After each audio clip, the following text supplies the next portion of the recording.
반갑습니다. 7초차 수업을 시작하도록 하겠습니다.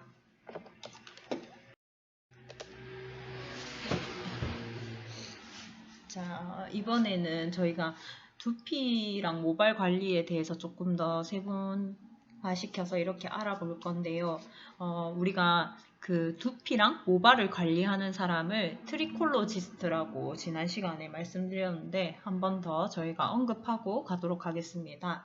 그래서 이 두피랑 모발을 관리하는 트리콜로지스트는 이제 모발학이라고 해서 모발학을 베이스로 해서 저희가 관리를 들어가는데 모발과 두피에 대한 과학적인 연구로서 모발이 그리스어에서 트리코스라는 이름에서 유래가 되었는데 모발과 두피를 같이 관리한다 해서 모발학이라고 합니다. 자, 제가 이렇게 이번 학기 수업을 하면서 두피 관리 수업을 하면서 이제 뭐 기사들이나 이런 뉴스나 이런 거 잡지나 SNS를 볼 때에 그 관련된 기사를 제가 한 번씩 잘 찾아보는데 최근에 이제 나왔던 기사인데 탈모 여성이 이렇게 많은가 하는 그 기사가 떠서 제가 여러분들에게 알려드리려고 한번 찾아봤습니다.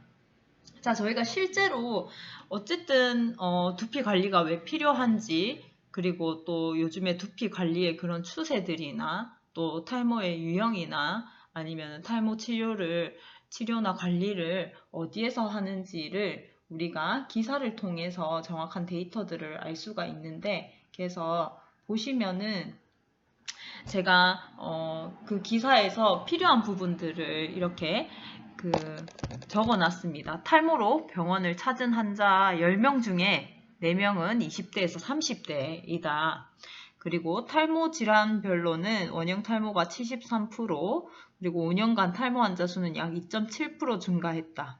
그리고 총 진료비도 19.9% 증가했다라는 것을 제가 기사를 통해서 알 수 있었고, 자, 기사를 제가 읽어드리자면은 보건복지위원회에서 건강보험심사평가원에서 제출받은 자료에 따르면은 탈모로 병원을 찾은 환자 수는 2020년도에 23만 명에서 지난해 24만 명으로 약 2.7% 늘었다는 것을 통계를 보고 알 수가 있었는데 이 통계에서 적용되는 원형 탈모 등으로 병원을 찾은 환자 수를 집계한 거고요. 그리고 노화나 유전적인 요인으로 인한 탈모, 미용 목적상의 치료를 받은 경우는 포함시키지 않았습니다. 그리고 이 기간에 탈모 환자의 총 진료비는 약 322억 원에서 389억 원으로 약 20% 정도 증가했고 남성 환자는 2020년 13만 명에서 14만 명으로 지난해에 14만 명으로 증가해서 1% 정도 증가했다는 것을 알 수가 있고요. 진료비는 179억에서 215억으로 19.9% 늘었다는 것을 볼 수가 있습니다. 근데 여기서 또 특히 보시면은 여성 환자도 10만 명에서 10만 650명 정도에서 10만 4,700명 정도로 4.1% 정도 증가했고 진료비 또한 143억에서 174억으로 21.7% 증가했다라는 것을 볼 수가 있습니다. 그리고 연령대별로 봤을 때는 40대가 5만 명 정도로 가장 많이 있었고 그리고 30대에는 5만 1,000명 그리고 50대에는 4만 5천 명 정도, 그리고 20대에는 3만 9천 명 정도, 60대 이상은 3만 명 정도로 볼 수가 있었습니다. 근데 보통 탈모는 중년 남성들이 많이 이렇게 가지고 있다라고 볼 수가 있는데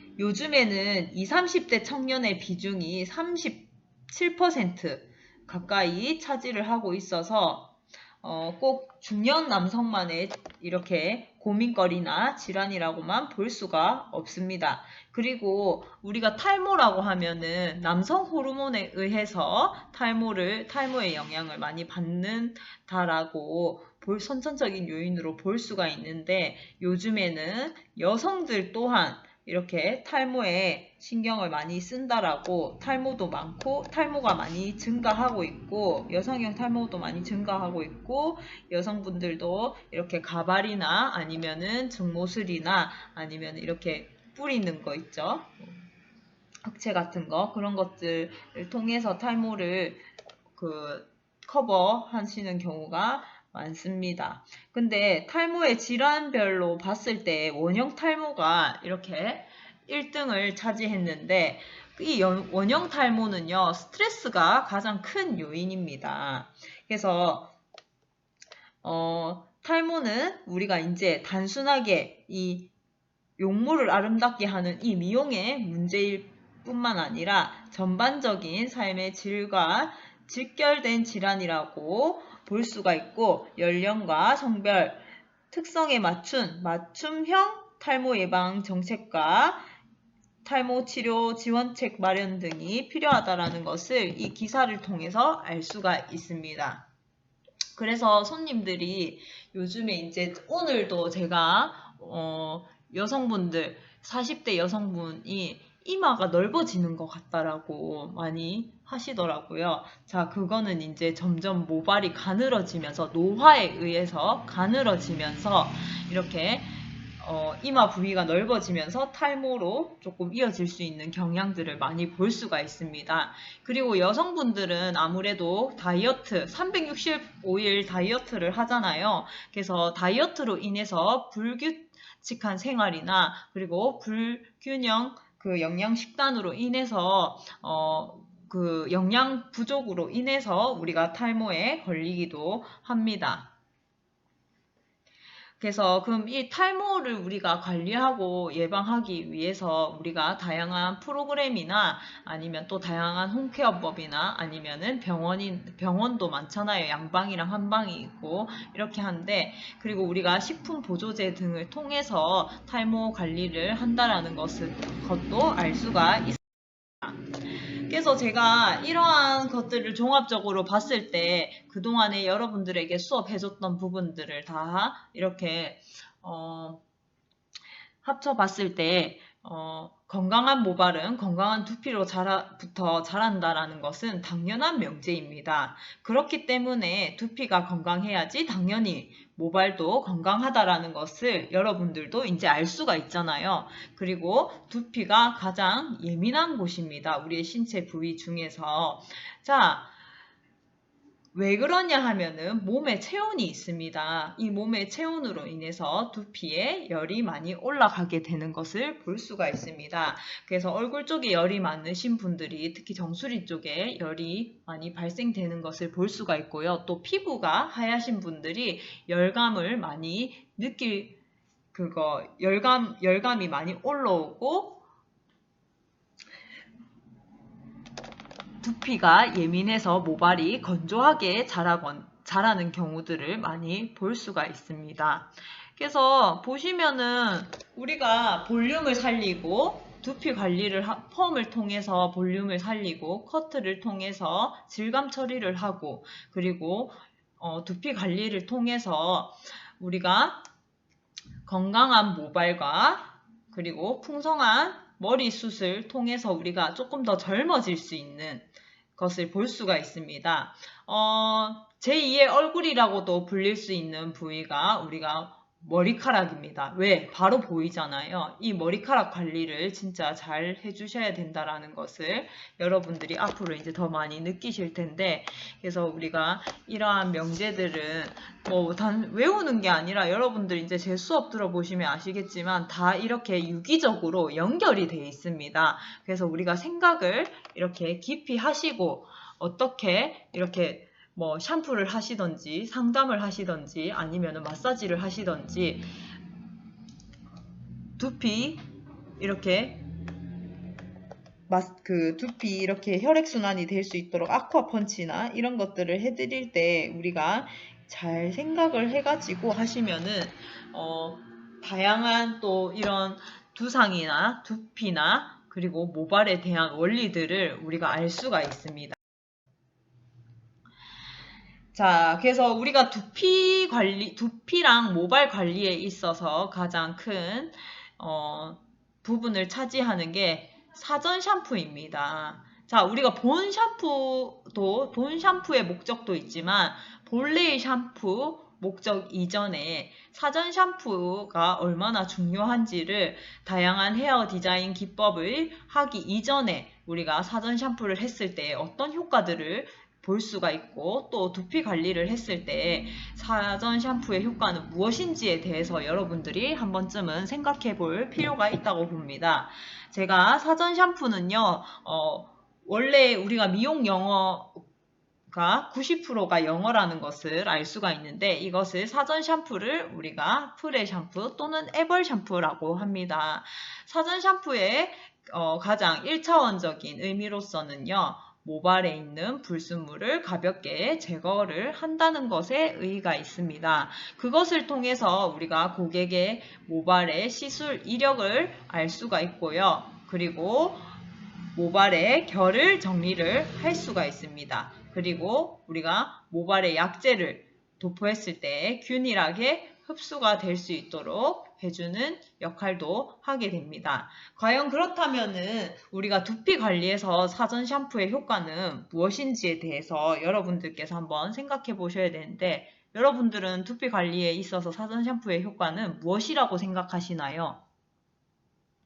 자, 저희가 학교에서 이렇게 두피 이렇게 관리 수업을 해봤잖아요. 서로 상호 실습을 통해서. 그래서 이제 상담을 통해서 우리가 전날 샴푸를 했는지 샴푸의 여부에 따라서도 우리가 사전 샴푸의 효과를 두피 관리를 할 때 사전 샴푸의 효과를 볼 수가 있고요. 그리고 설령 샴푸를 하고 오셨다 하더라도 사전 샴푸 두피 관리를 하기 이전에 사전 샴푸를 했을 때는요. 우리가 기능성 샴푸잖아요. 두피 관리, 모발 관리라는 것은 우리가 일반 막 샴푸를 쓰는 게 아니라 그 각각의 기능에 맞는 샴푸를 사용하는 것입니다.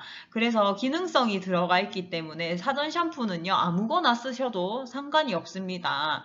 그래서 사전 샴푸는 가볍게 불순물을 제거하셔가지고 그 사람의 두피에 알맞는 샴푸를 사용해 주시면 되는데 사전 샴푸를 하고 난 다음에 우리가 그 기능에 맞는 샴푸나 스케일링 젤을 사용하게 되면은 딥 클렌징 효과를 느끼실 수가 있습니다. 이 딥 클렌징이라고 하는 것은 모공 안속까지 깨끗하게 청소가 되는 것을 말합니다. 사전 샴푸는요, 마사지 없이 가볍게 모발에 있는 불순물과 두피에 있는 그 유분기를 가볍게 빼주는 역할을 합니다.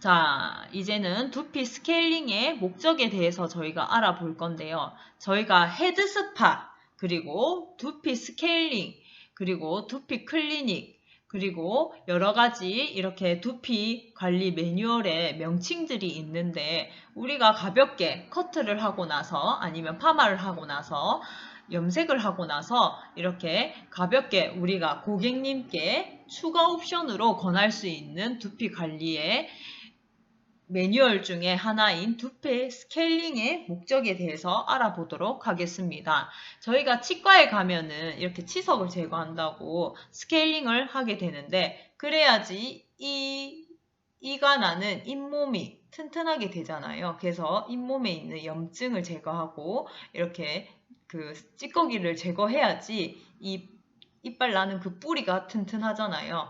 그래서 선천적으로 약하면은 우리가 이제 잇몸 이식을 통해서 이빨의 뿌리가 더 탄탄해질 수 있도록 잇몸을 이식하는 경우가 있습니다. 자, 그래서 이거를 이해하신다면은 우리가 두피 스케일링의 목적에 대해서 외우지 않아도 정확하게 알 수 있을 거라고 생각합니다. 자, 두피에는요, 모공이라는 게 있습니다. 이 모공에서 3개에서 4개의 모발이 나는 게 보편적인데요. 자, 이 3개에서 4개의 모발이 잘 유지되어야만 우리가 탈모에 걸리지가 않습니다. 근데 우리가 헤어 사이클, 모발의 성장 주기를 통해서 모발이 발생하고 성장을 해서 또 휴지기로 넘어가면서 이게 이제 나 이제 머리 빠질 준비가 됐으니까 이제 빠져야 된다라고 하고 태아기를 거치면서 이 과정이 반복되면서 우리는 모발이 자라나고 빠져서 유지가 되게 되는 것입니다. 근데 이때 발생기 성장기 모발보다 태화기 휴지기의 비율이 높아지게 되면은 우리가 탈모에 걸릴 확률이 높습니다. 그래서 이 모공을 튼튼하게 해주는 것이 중요하고요. 자, 이 두피 스케일링의 목적은요, 우리가 샴푸가 제대로 되지 않았을 때 두피에 남아있는 노폐물, 피지 분비물, 노화 각질 등이 두피에 잔류하게 될 경우에는요, 두피가 숨을 못 쉬어서 세균 번식을 도와서 염증 및 가려움증을 유발시키게 됩니다. 자, 이렇게 되면은 모공을 막아버리기 때문에 두피에 있는 열이 빠져나가지 못하고요. 그리고 모발이 가늘고 탄력이 떨어지는 모발이 자라나게 됩니다. 왜냐하면 두피가 숨도 못 쉬고 영양 공급이 제대로 되지 않기 때문입니다. 그래서 이러한 과정이 반복이 되면은 악순환이 돼서 탈모로 이어지게 됩니다. 우리가 이러한 현상을 사전에 방지하기 위해서는요, 스케일링제나 스크럽제를 사용하셔가지고 모공 주변이나 모공 깊숙이 있는 노폐물들을 제거해 주셔야 되는데, 이때 스케일링제를 도포하기 이전에 우리가 사전 샴푸를 통해서 가볍게 두피와 모발에 있는 불순물을 제거하시면은 스케일링제나 스크럽제가 조금 더 두피에 쉽게 흡수가 될 수가 있습니다. 그렇다라고 하면은 우리가 시원하다라고 느끼는 그 쿨링감이 첫 번째고요. 그리고 그 다음에 이제 시간을 방치하게 되면은 어느 정도의 시간을 두게 되면은 불순물이 녹아버리게 됩니다. 그래야지 두피 스케일링이 제대로 되었다라고 할 수가 있는데, 그래서 각 미용실마다 우리가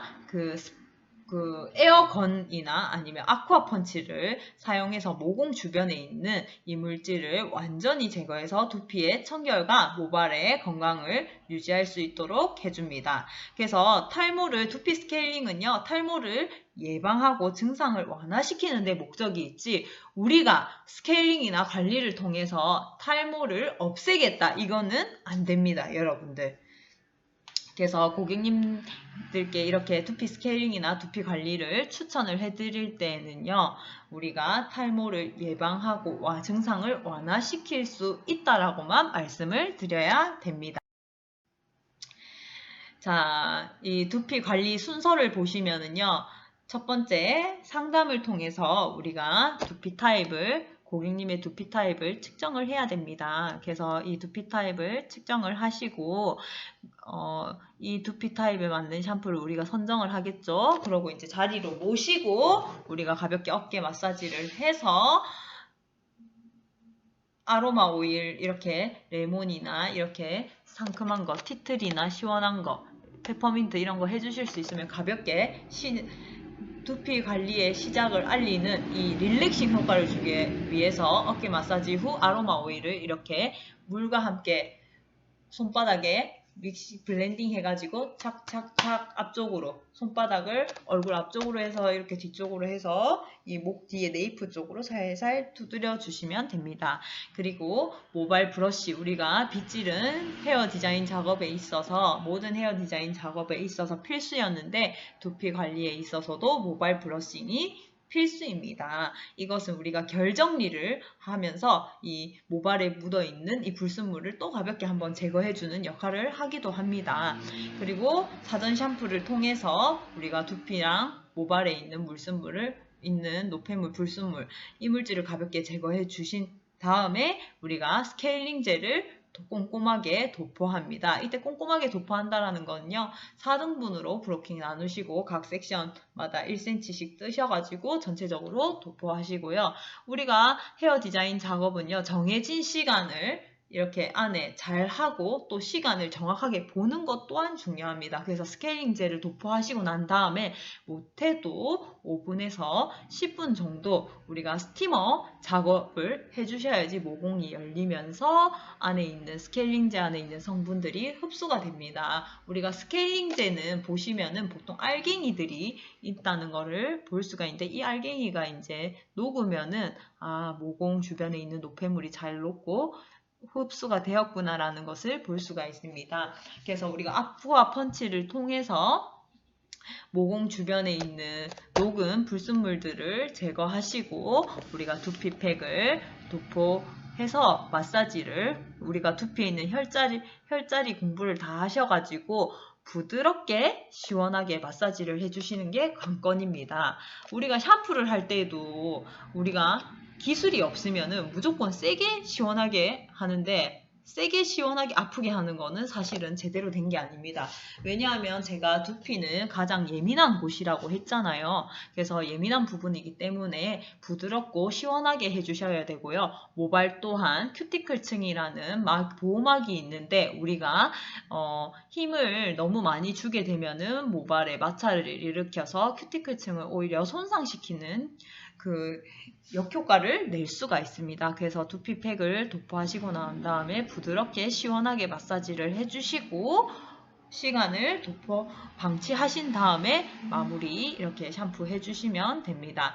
마무리 샴푸 해주시고요. 우리가 일반 샴푸를 했을 때도 그렇고 두피 관리를 했을 때도 그렇고 일반 헤어 디자인 작업 후에 마무리 샴푸를 했을 때는요. 타월 드라이가 중요한데 이 타월 드라이를 우리가 보통은 뭐 잘 모를 때에는 모발부터 하는데 이제는 아시잖아요. 뉴턴의 법칙, 중력의 법칙에 의해서 사과나무가 위에서 아래로 떨어진다라는 거. 그럼 두피에 있는 그 물이 모발 쪽으로 이렇게 머금으면서 떨어지게 되는 것을 볼 수가 있습니다. 그래서 타월 드라이를 하실 때 두피 타월 드라이를 꼭 해주시고 꼭꼭꼭 눌려서 물기를 제거하신 다음에 두피 관리가 끝나고 나면은 우리가 앰플 또는 토닉을 두피에 도포해 주십니다. 이 토닉은요, 이제 깨끗한 상태가 되었잖아요. 자, 그래가지고, 양모제의 기능이 있고 영양 공급을 하게 됩니다. 자, 그래서 우리가 이거를 꾸준히 3개월에서 6개월 정도 사용하면은 모발이 자라나는 것을 볼 수가 있습니다. 그래서 적절한 관리와 우리가 홈케어를 통해서 정확한 홈케어를 통해서 이 모발을 건강하고 풍성한 숱이 유지될 수 있도록 우리가 해주는 것도 헤어 디자이너가 해야 될 일 중에 하나입니다. 그렇다라고 한다면은 우리가 두피 관리는 옵션이 아니라 필수적인 헤어 디자인 작업이 될 수 있다는 것도 여러분들이 알 수가 있을 것 같습니다. 자, 그리고 우리가 이 두피 관리를 잘 하게 되면은요. 건강한 모발은 건강한 두피로부터 자란다고 했잖아요. 그래서 이 두피 관리가 잘 되었을 때 그리고 또 이 모발이 클리닉적 효과를 어떻게 나타내는지 알아보도록 하겠습니다. 총 8가지로 나눠볼 수가 있고요. 첫 번째는 윤기라고 우리가 표현을 할 수 있는데요. 머리카락의 표면, 큐티클층이 매끄럽다라는 것을 볼 수가 있습니다. 자, 이것은요. 윤기가 좋으면 모발의 윤기가 좋으면 빛을 잘 반사해서 모발이 반짝반짝거리는 상태가 된다는 것을 볼 수가 있고요. 그리고 모발의 탄력입니다. 두 번째로는 머리카락을 늘렸을 때 다시 원래대로 돌아오는 힘을 말하는데 이것은 우리가 모발이 건강하지 않으면 손상이 많이 되어 있으면 모발을 늘렸을 때 그대로 늘어진 상태로 있습니다. 근데 모발이 건강하면요 늘렸을 때 다시 돌아가려고 하는 성질이 있는데 이것은 처음 펌의 처음에 우리가 펌이나 염색의 시술 가능 여부를 판단하는 기준이 되기도 합니다. 자, 그리고 세 번째로는요. 모발 보호인데 손상으로부터 모발을 지켜주는 기능을 말하고요. 여기서 손상은 물리적인 마찰과 화학 제품의 데미지를 말하게 됩니다. 자, 우리가 그래서 그 PPT 사전 전처리를 하게 되는 경우가 이러한 경우 때문입니다. 그리고 네 번째로는 접착, 큐티클층이나 케라틴 구조 사이를 붙여주는 능력이고요. 극손상모로 갈수록 제품의 접착 기능이 중요해진다는 것을 볼 수가 있는데 이게 신데렐라 클리닉이나 아오미 미친 클리닉, 이 케라틴 클리닉이 출시되어서 이렇게 지금까지도 잘 이렇게 유지가 되고 있는 이유입니다. 그리고 모발의 강도, 머리카락이 끊어지지 않고 버티는 힘입니다. 반복적인 화학 시술을 하게 되면 모발이 끊어지고 갈라지게 됩니다. 모발이 강도를 잃어버리면 끊어지게 되는데 이때는요, 클리닉을 해도 효과가 없습니다. 그래서 모발을 잘라내야지 이게 클리닉을 했다라고 볼 수가 있고, 적절한 손상도에는 우리가 클리닉을 했을 때도 효과가 있지만 너무 손상이 심해서 극손상으로 갔을 때는 클리닉을 해도 효과가 없다라는 것을 볼 수가 있는 경우는요. 파마를 하고 나서 모발이 탔을 때, 매직을 하고 나서 모발이 탔을 때, 염색을 하고 나서 모발이 녹았을 때입니다. 그리고 여섯 번째로 수분, 모발 속에 머무르는 물의 양인데요. 모발 속에 우리가 어느 정도의 수분이 있어야지 모발이 건강하다라고 볼 수가 있습니다. 모발이 손상되어 있으면 건조한 상태가 되는 건데 이거는 수분 함유량이 떨어져서요. 우리가 물을 쉽게 많이 분무를 하게 되면 많이 빨아들이고 하는 경우가 나 모발 건강해지고 싶어 라고 말하는 것입니다. 건강한 사람의 모발은요, 약 12%의 수분이 함유가 되어 있다는 것을 볼 수가 있습니다. 그리고 율동감. 자, 모발의 율동감은요, 모발이 자연스럽게 움직이는 리듬감을 말하는데 이것은 우리가 율동감 또는 모발의 텍스처라고 질감이라고 볼 수가 있습니다. 가벼우면서 부드러운 느낌의 클리닉과 무거우면서 윤기나는 클리닉이 있는데 그거는 이제 고객의 취향에 따라서 다를 수도 있고요. 모발에 따라서 다를 수도 있습니다. 그리고 마지막으로 이 힘은요, 머리카락이 스스로 형태를 유지하는 것을 말하는데 반복적인 화학 시술로 인해서 모발은 힘을 잃게 되어서 컬의 형태가 풀리게 됩니다. 클리닉을 했을 때 우리가 염색을 하고 나서 클리닉을 했을 때에는 모발의 색이 조금 더 깊어지고 선명해지는 것을 볼 수가 있고요. 펌을 하고 나서 모발이 손상되었을 때 클리닉을 했을 때에는요. 컬이 탄력도가 떨어지고 힘이 없어지는 것 같았는데 클리닉을 하면은 컬이 다시 살아나고 탄력이 있는 것을 볼 수가 있습니다.